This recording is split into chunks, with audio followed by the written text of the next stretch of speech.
Welcome back sa aking YouTube channel para sa mga first time. Click mo lang yung stick. Yeah.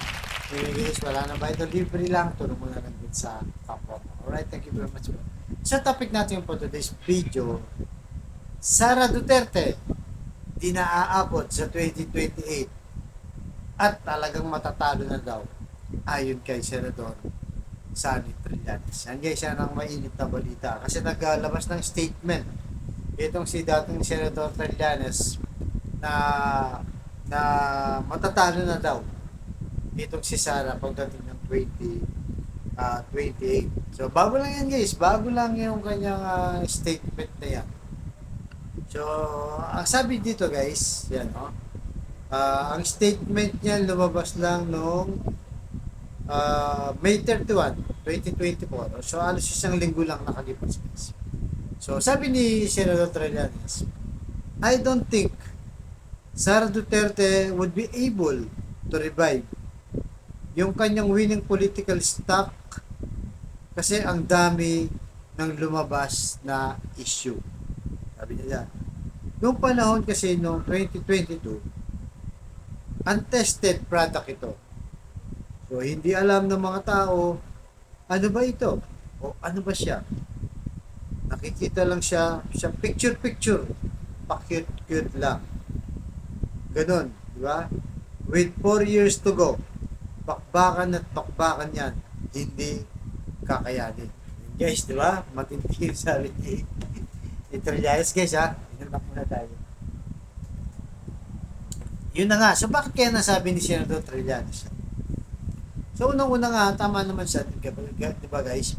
Noong 2022, kalakasan kasi ng kanyang tatay pa, di ba? Medyo popular pa yan kasi paalis pa lang siya. Alam naman natin talagang sumikat itong si Digong na kanyang tatay. So, ibig sabihin, naambulan din siya, guys, noong 2022.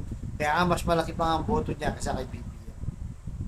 So, ibig sabihin, nung time na yun, dahil kalakasan ng tatay niya, kahit paalis na sa Malacanang, tapos na yung termino niya, naambulan pa itong si Sara sa kanyang lakas. Pero kasi sa ngayon, sabi nga ni Senador Trillanes na talagang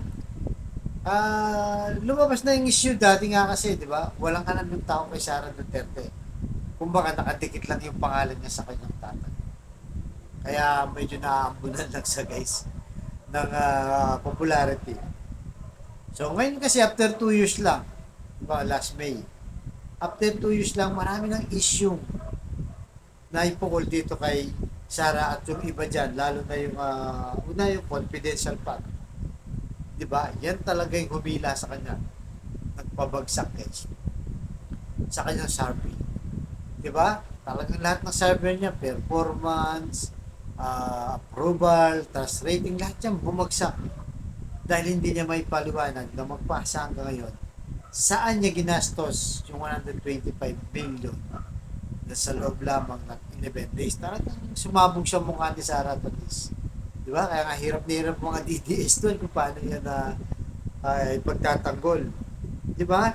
So, ganun din, di ba guys, yung usapin ngayon ng ng West Philippine Sea. No comment siya. Sa kabila ng buhay na yung mga Philippine Navy natin, mga Marines, mga BIPAR, mga isda, wala pa rin tayong naririnig sa kanya. Puro no comment lang. Di ba? Pero actually guys, hindi mo naman kailangan hintayin pa yung sabihin niya na kukundinay niya yung China, mahal yung Pilipinas. Hindi na. Sa kilos pa lang. Dahil hindi siya nagsasalta, ibig sabihin, pabor siya sa China. Di ba? At ngayon guys, lumalabas pa naman ngayon na 9 out of 10 na Pilipino walang tiwala sa China. Di ba? Yan ang mga kababayan natin galit sa China lalo pa. Ngayon lalong gumagrabe, tumitindi yung pambubuli nila dyan sa West Philippines. At bukod doon, di ba, nahihila din siya guys sa init ng mga usapin ngayon. Issue ng kanyang tatay. Di ba? Yung formally ngayon, iniimbestigan sa kamera.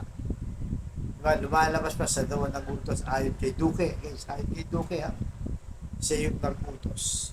Ganon din sa gentleman's agreement. Di ba? Yung tatay niya. Di ba? Binenta yung Pilipinas. yung West Philippine Sea. Kaya ngayon, ganun din.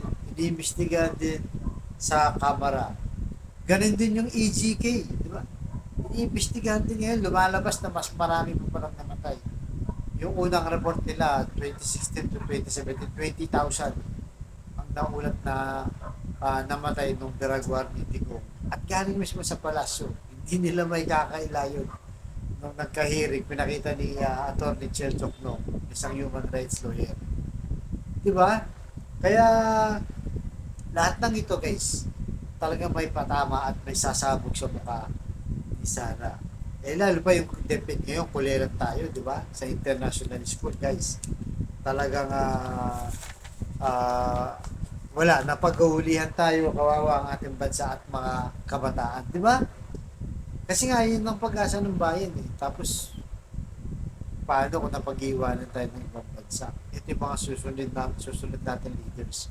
At kung mag-apply sila sa ibang bansa, bago sila kukunin na yung mga taga-ibang bansa, kapitbahay natin, na mas magaling sa academic o sa pag-aaral. Di ba?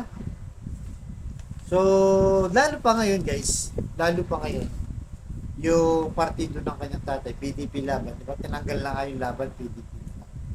Ay nagsisilayasan na. Mga gobernador, mga mayors, mga congressman, lumilipat na sa bakod ni BBM. Di ba? Nakaraan lang sila Gwen Garcia, di ba? Nag-Cebu. Di ba? Even yung mga kakampi nila, umaalis din. Kaya lagas sila ngayon, lagas ang PDP Laban. So paano ngayon patatakboy ni Sara yan? Eh lalo pa yung hukbong pagbabago niya guys. Hindi naman kasama sa Uniteam, na bagong Uniteam ni Romualdez at ni Marcos, yung lakas Edu City at saka yung Partido Federal, di ba? So nakita natin na lahat tumatalon sa partido ni BBM. Even ngayon guys, mga may lang na balita lang, si Gloria lumipat na rin. Talagang iniwan na rin na niya ang Duterte nandun siya kay Romualdez. Sila Bong Revilla, di ba? Mga makasara yan guys eh. Makasara yan. Pero ngayon, may BBM sila. Kaya ang natira na lang sa PDP yan, sila Robin, Bato, Tolentino, Bongo, ni Marcos, yan na lang eh. Di ba? At napapabalita si Philip Salvador, medyo mahina rin, di ba? Yung hatak sa masa. Kaya ngayon ang tanong, aabot pa ba kaya itong si Sara sa 2028? Lalo pa, may hinihintay pang lalabas yung warrant of arrest.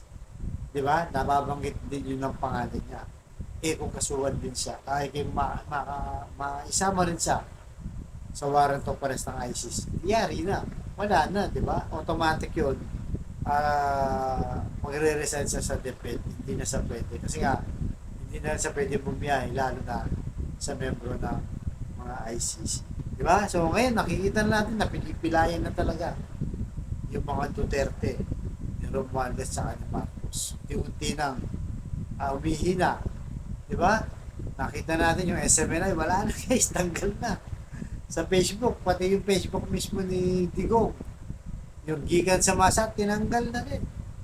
Yan ang mga dating propaganda nila, namamayagpag, di ba? Ang laki ng subscribe nila, million guys. Pero ngayon, tinake down na ni YouTube, wala na.